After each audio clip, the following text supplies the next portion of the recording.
ॐ अज्ञानतिमिरान्धस्य ज्ञानाञ्जनशलाकाय चक्षुरुन्मिलितमेन तस्मै श्रीगुरवे नमः। नमो महावदान्याय कृष्णप्रेमप्रदायते कृष्णाय कृष्णचैतन्यनामिने गौरतसे नमः। नमो नमो अनिरुद्धाय ऋषिकेशेन्द्रियात्मने नमः परमहंसाय पूर्णाय निवृत्तात्मने स्वर्गापवर्गद्वाराय नित्यं शुचिसदे नमः। नमः हिरण्यवीर्याय चातुर्होत्राय तान्तवे। Hare Krishna. So we are continuing our discussion on Sri Harinam Cintamani, which is a dialogue between the Supreme Person, the Supreme Personality of Godhead, Sri Chaitanya Mahaprabhu, Sri Krishna Chaitanya, and his dearmost servant, Srila Haridas Thakur, who is the designated authority for the Yuga Dharma, the designated Acharya of the chanting of the holy names, which is the Yuga Dharma for Kali. Now, this very specific dialogue is captured as Sri Harinam Cintamani. Now, in the previous session, we were discussing certain aspects of the second offense. The first offense is Sadhu Ninda, which is disrespecting or blaspheming the devotees who have taken shelter of the Supreme Lord. The second offense is equating Krishna with his portions, the plenary portions, equating Krishna with the demigods, putting everybody on the same platform without discrimination. This is a second offense. So we spoke the previous week and we were focused completely on wanting to share thoughts that our problem is not so much based on equating Krishna with the demigods, because even though we are not fully well versed in Tattva, we still accept the fact that Krishna is a Supreme Personality of Godhead. We have taken shelter. Our offenses are more in tune with being offensive towards the demigods, almost as if with the attitude that we have the best and everybody else has the mess. So we spoke talking about the fact that Krishna sends his very special servants. Every one of his special servants are PhDs in understanding Vishnu Tattva, in understanding Krishna. And when they come here, they choose a certain classroom. Even though a professor is a PhD, some professors teach the PhD class, and some professors teach the graduate class, some others teach the undergrad, and even in the undergrad, there are variations. Some teach the freshman year, some teach, the senior year and the junior year, and so on and so forth. The same subject matter is presented to the audience in terms of their ability to understand, in terms of their ability to act, the environment they are based on. As we say, Desha, Kala, Patra, time, place, and circumstances of the audience. And there's a great strategy involved. The idea is to be able to link the audience to the highest reality, but to give them the ability to connect to that reality based on their capacity. So in that sense, everybody is connected, but they all have certain ideas, or rather, they have certain evolution in terms of how they are viewing things. Okay, this is what we shared the previous week. Now, the first thing that we do want to understand is that there is a necessity for us to understand as to why someone would even equate Krishna with his servants. The demigods are Krishna's servants. So there is very clear delineation of Vishnu, Shiva, and Jiva Tattva. Okay? There's very clear delineation. Then why would someone equate all of them and put them on the same platform? This has to do with the conception or the philosophy of Mayavada.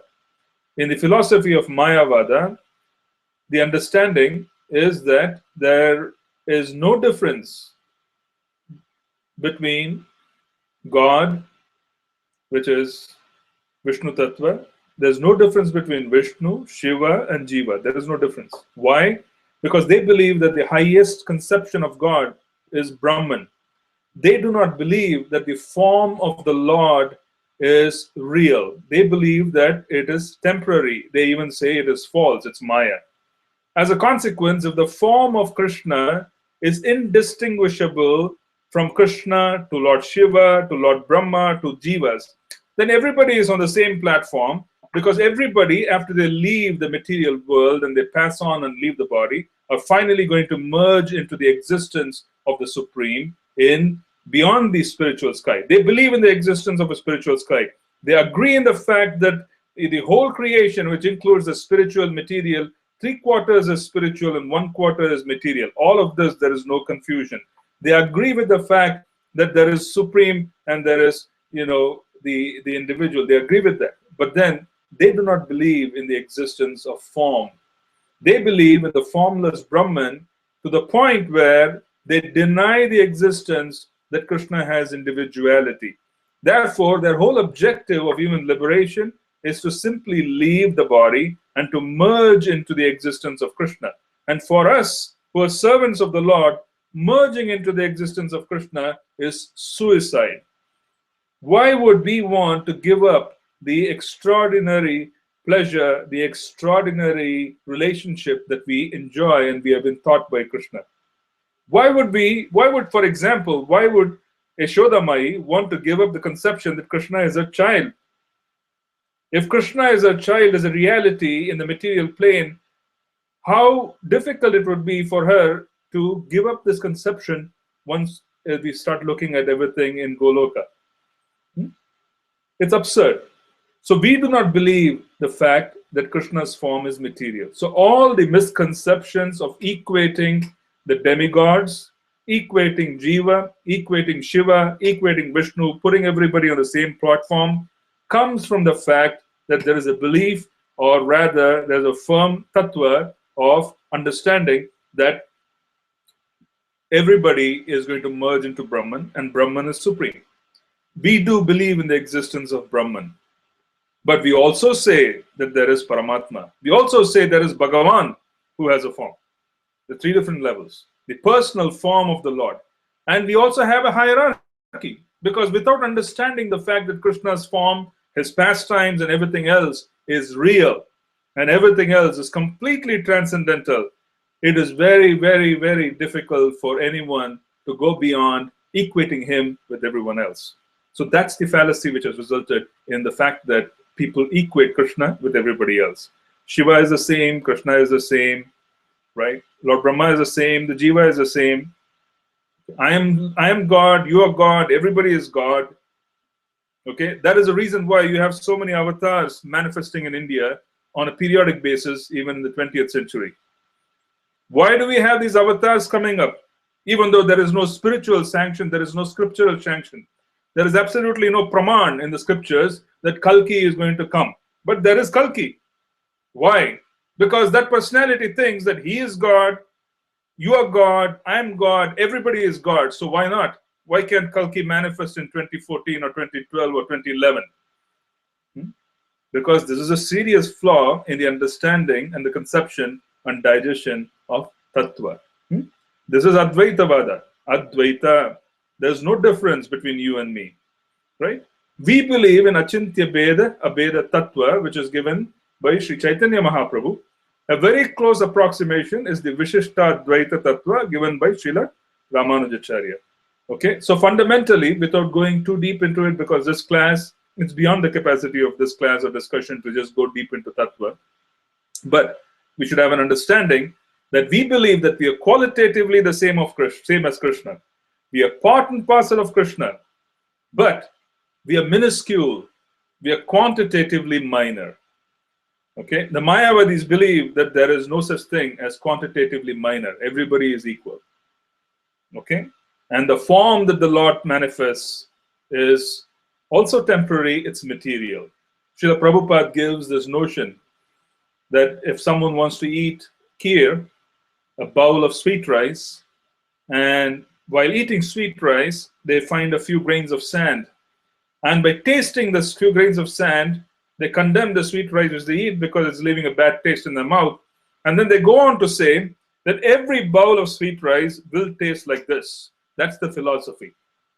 So just because material energy is deteriorating, material energy manifests temporary reality, we all agree with that. But to simply extend it beyond the material sky and say that the same is true even beyond is absurd. Or the same is true when the Lord appears is absurd. Okay?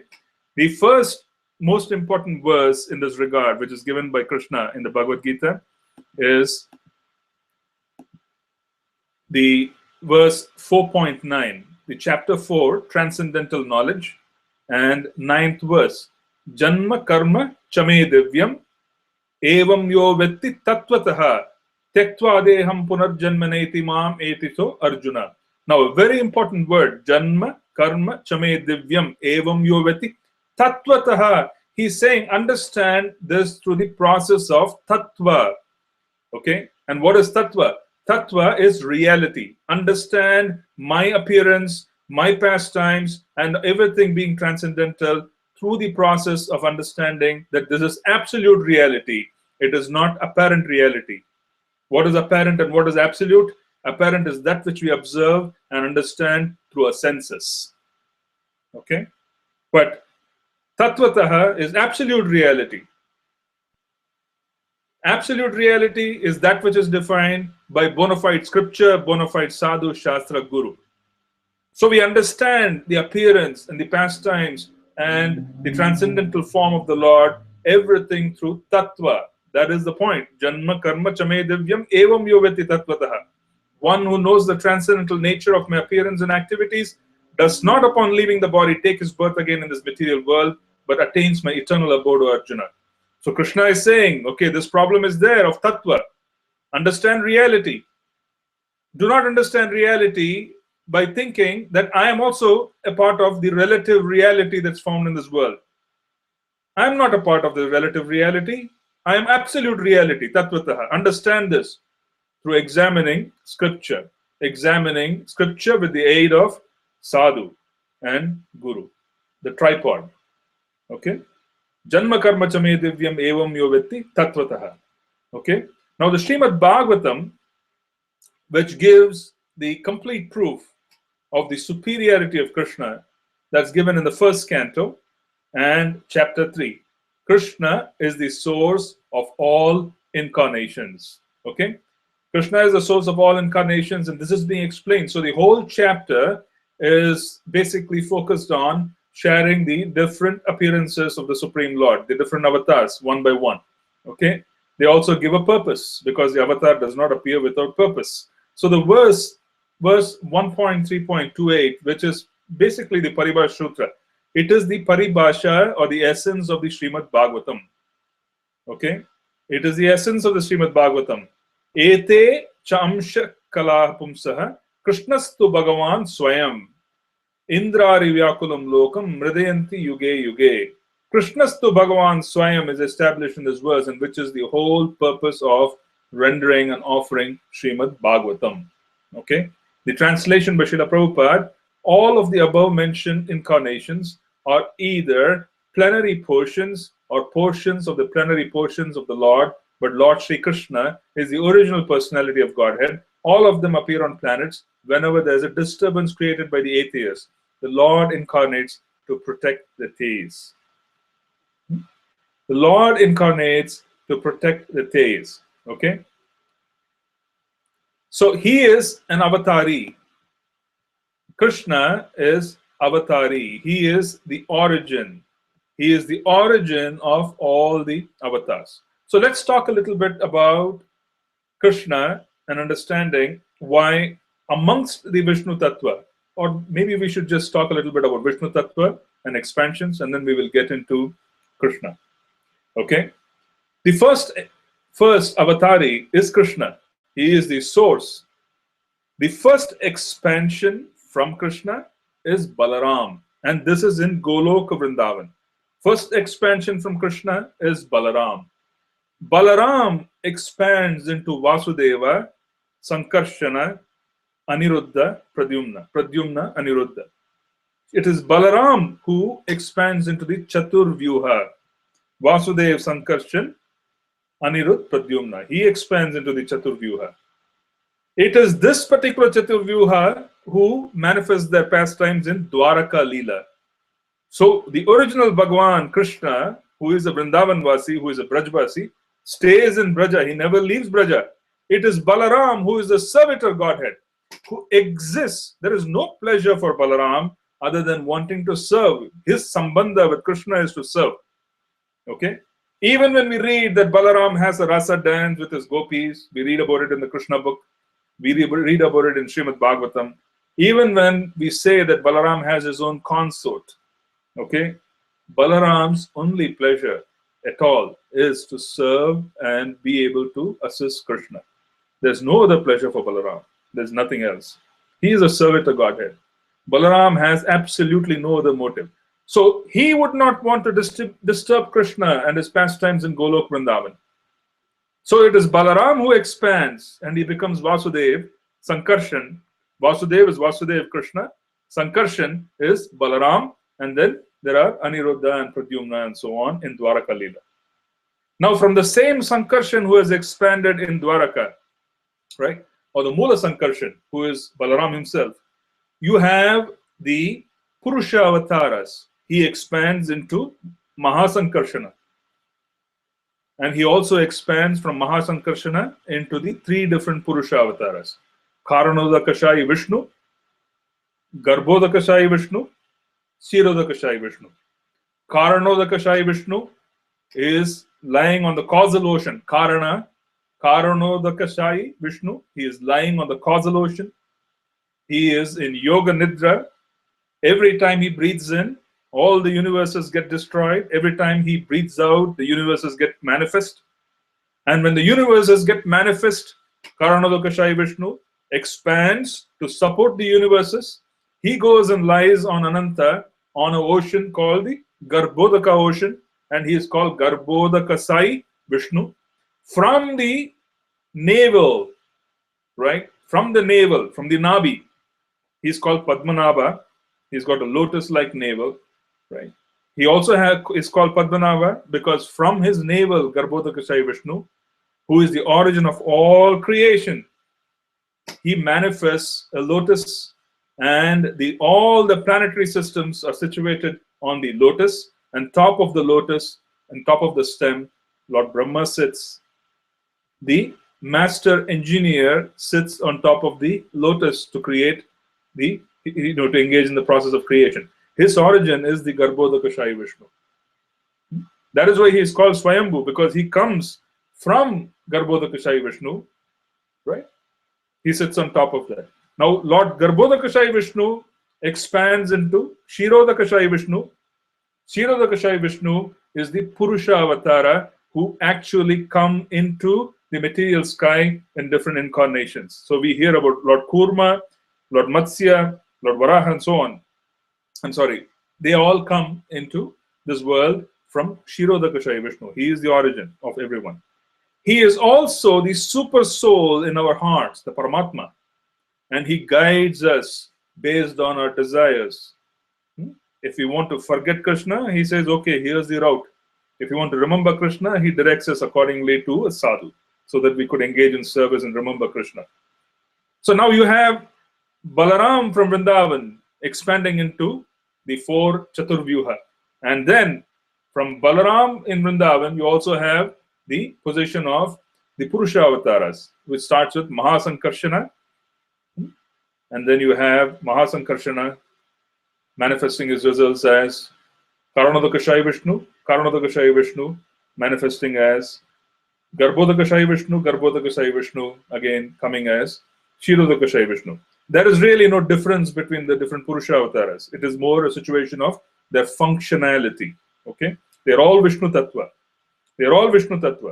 There's no difference whatsoever.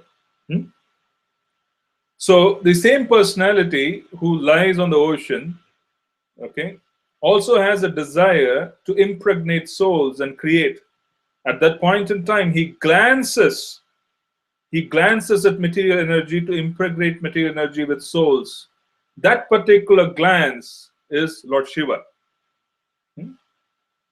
His consort Rama expands and becomes Durga Devi. Okay. Now, what is the difference between Shiva and Vishnu? The Brahma Samhita says the difference between Shiva and Vishnu is the difference between milk and curd. Right? What is the difference between milk and curd?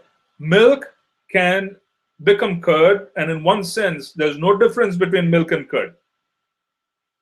Curd is a milk product, we say, and there's really no difference. Curd is just soured milk. Milk, when it undergoes a process of transformation, it becomes curd. Milk can become curd, curd cannot become milk. Now, the specific verse in Brahma Samhita, which talks about this particular manifestation, is the verse where Kshiram Yatha Dadi, Kshiram, milk, Yatha Dadi, Vikara, Visesha Yoga, Sanjayate Nahi Tataha, Pritak Asti Hetoho, Yah Shambhutam Apitata, Samupati Karyat, Govindam Adipurusham Tamaham Bhajami.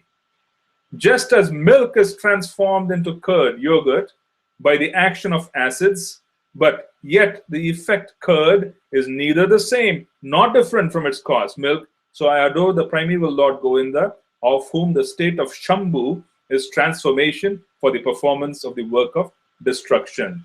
Okay? So now the Brahma Samhita, which is the authorized scripture, Tattva, is telling us very clearly that Lord Shiva is not Jiva, but he is not Vishnu in the sense that there is a certain transformation that has occurred. So he is the glance, he is the darshan of the Purusha on material energy. When the Purusha decides to manifest souls and for the whole process of creation to occur, he has to manifest souls into the primordial matter. It's like taking clay. Clay is primordial matter, and then putting some energy into it and putting some life into it and introducing some personalities and saying, okay, here's clay, play with it, make something into it. So the Purusha engages in this process, and he engages it through the agency of Shiva. So there is really no difference except for the fact that Lord Shiva now is in touch with material nature. He becomes a seed-giving father.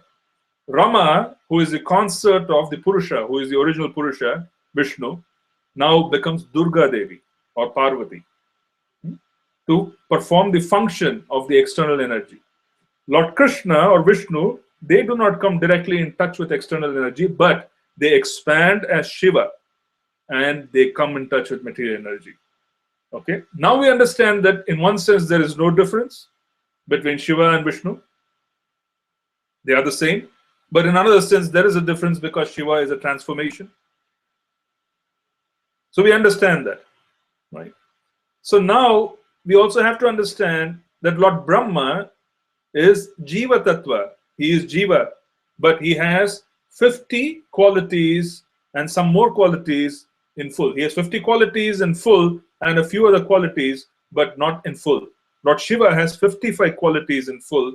Lord Vishnu has 60 qualities in full, while Krishna has 64. This is the delineation.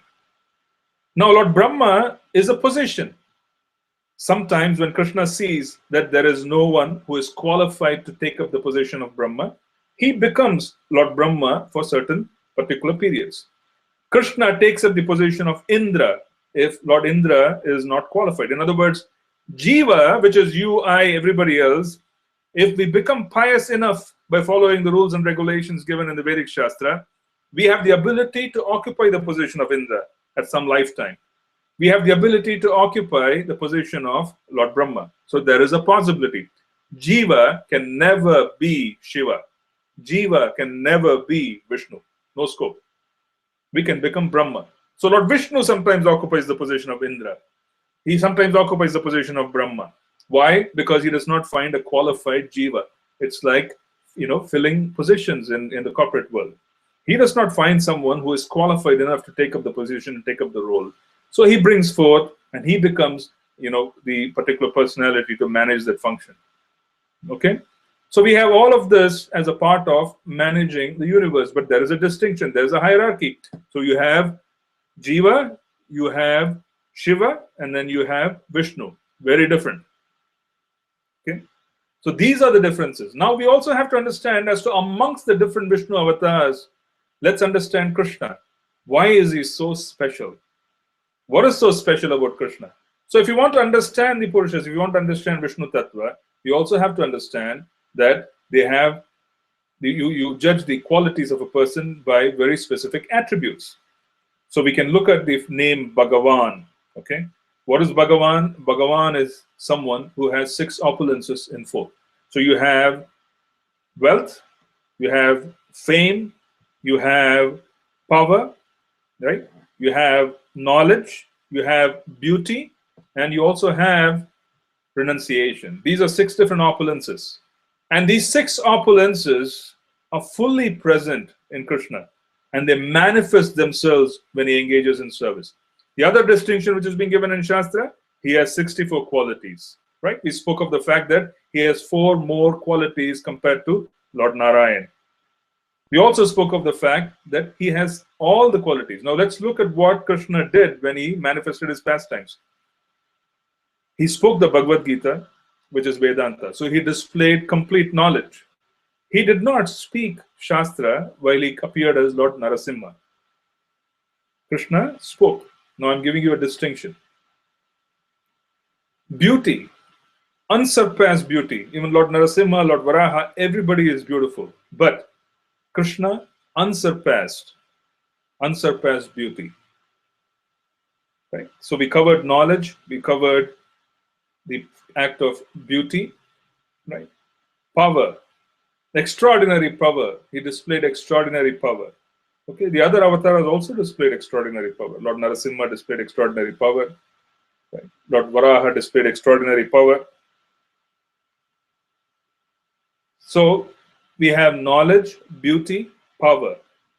And what else? Fame. Very popular. No one is more popular than Krishna.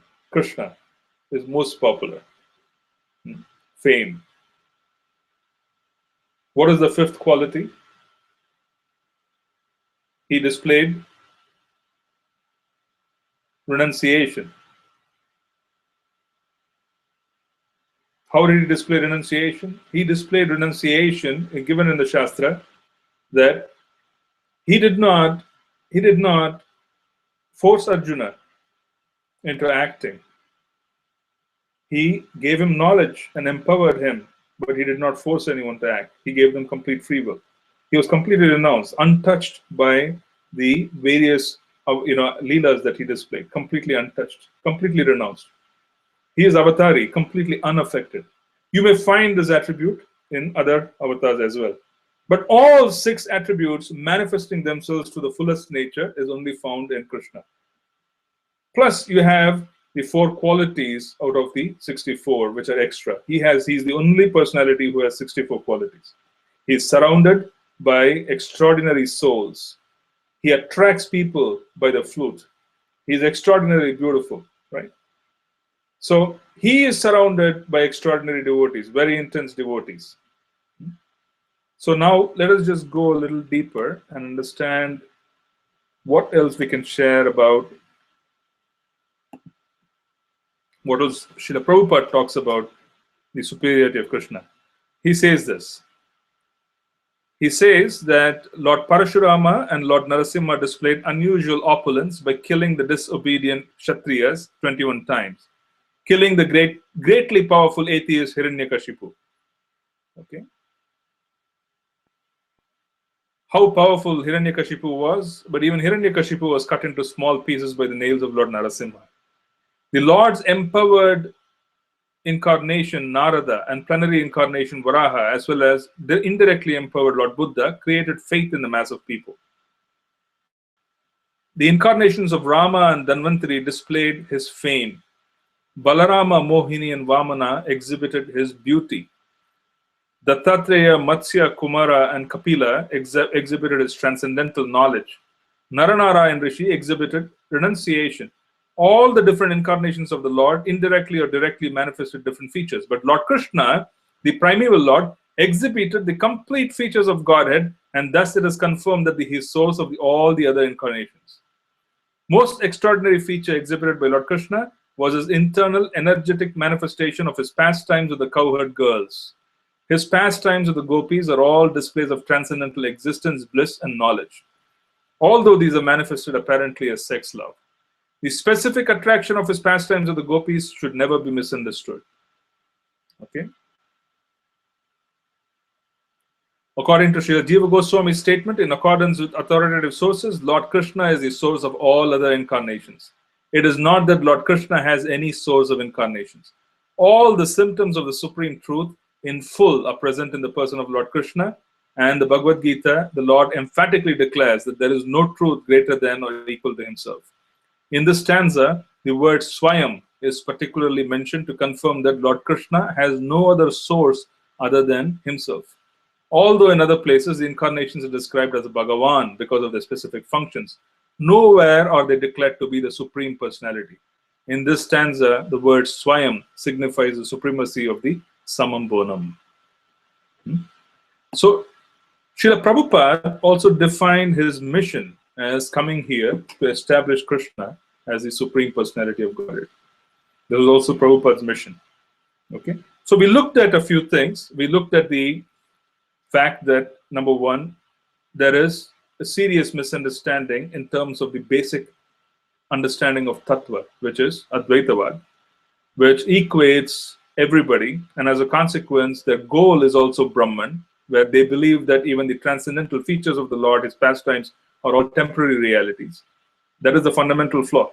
So if you say that everything which the Lord does in his appearance and so on and so forth is all temporary, and everything is something which is equal to what the human beings experience or other jivas experience on this world, then everybody becomes God, which is a phenomenon we see quite happen in India. It happens all the time. We also looked at the fact that Krishna is the avatari. He expands into Balaram, and Balaram would not want Krishna to be disturbed. Balaram expands and he leaves Vrindavan. He becomes Vasudev Krishna. He becomes Sankarshana. He becomes Aniruddha, Pradyumna, so on and so forth. Then Balaram, who is Mula Sankarshana, expands as Mahasankarshana, who is Mahavishnu. He expands as Shirodakashai Vishnu, Garbhodakashai Vishnu, and Shirodakashai Vishnu, Garbhodakashai Vishnu, Karunadakashai Vishnu. And he also is the source of all the avatars. He is the source of avatars. It is Balaram. Krishna is the source of Balaram. There's no difference between them. Balaram is the servitor of Godhead, where Krishna is the Supreme Personality of Godhead. So everything is being managed by Balaram for the pleasure of Krishna, because he cannot imagine that of anything else. That's his function. Okay? So we're going to stop here, and we're going to take any questions you may have in this regard, or any other question. Okay? I'm just opening up the questions, and you can ask me questions. I'm yet to set up the circles, so that you will be able to ask questions directly, and you'll be able to participate. Yeah, I know some of you, just 2 of you, have sent me your email addresses that you would like included. I encourage everyone else as also to do the same. Please send me your email addresses, and I will add you to the circle so that you will be able to participate. In a sense, you will be able to speak as well. So we're just waiting for questions.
So we conclude the session. We just want to see if there are any more questions, any questions at all.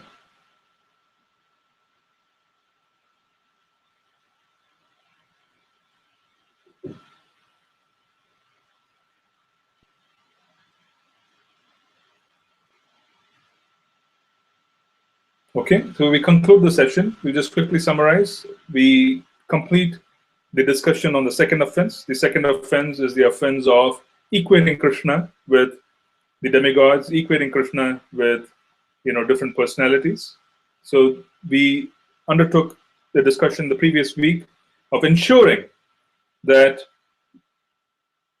we undertook a discussion in the previous week for ensuring that our offense should not be directed to other faiths. We wanted to show and realize that everything has its origin in Krishna. Every bona fide faith has its origin in Krishna. We also wanted to share that the greatest confusion that we face of equating Krishna with the demigods, equating God with human beings or ordinary living entities, is all rooted in the misconception and the goal of Mayavadis, where they believe that the Lord's pastimes and his body, they don't have a transcendental nature. They believe that it's all the same. And as a consequence, they don't feel that they should even aspire for engaging in devotional service to the Supreme Lord. And they cannot chant for that purpose. That is why Chaitanya Mahaprabhu warned us, saying that you will lose everything if you associate with the Mayavadis.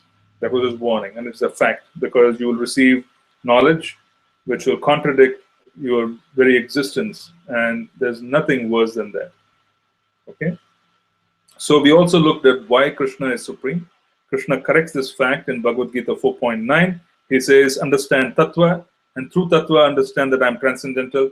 By understanding Tattva and understanding that I'm transcendental, which is a real reality, Tattva means reality, absolute reality, you will come to me for sure after this birth. We also looked at 1.3.28, where the verse is the Paribhasha Sutra of the Bhagavatam, which is the essence of the Bhagavatam. It says very clearly that Krishna Stu Bhagavan Swayam. He is Bhagavan Swayam. The word Bhagavan is used for other personalities, but Swayam, he is the origin, and he is the avatari. We also discussed how Krishna expands into Balaram, and Balaram does all the heavy lifting so that Krishna can enjoy and be in Vrindavan. So we'll stop here. We'll see Ajay Govind Prabhu has a question. Okay. Like in all universes, there is one Brahma. Is a Shiva also in each universe, or one Shiva? There are different manifestations of Lord Shiva. There is one Shiva who appears from Lord Ananta. Okay. Lord Ananta is the master of Shiva, which is essentially Balaram is the master of Shiva. So he appears as a Gunavatar. Okay. This is shared in the 5th canto of Srimad Bhagavatam. But in addition, he also expands. So for different levels of the universes, there are different personalities, and these are all expansions of that one Shiva. Okay. So in that sense, these are not different Shivas. It is one personality who has expanded. It is one personality who has expanded. So there are Ekadasa Rudras. Okay. The entire material universe is divided, and they perform their roles according to their responsibility in many universes. Okay. So in specific universes which belong to that particular Rudra, he becomes, or he is viewed as Shiva. He is Shiva Tattva. Okay. For example, you have Ahir Budnya. Ahi is serpent. He is Nageshwara. So in all the universes where the strata of the Nagas, he becomes the Rudra. He becomes the worshipable Shiva. And then there are other levels. So there is a difference between the different Brahmas of different universes. They are all different people. But the different Shivas or expansions of Shiva are the same person who is expanding. That's the difference.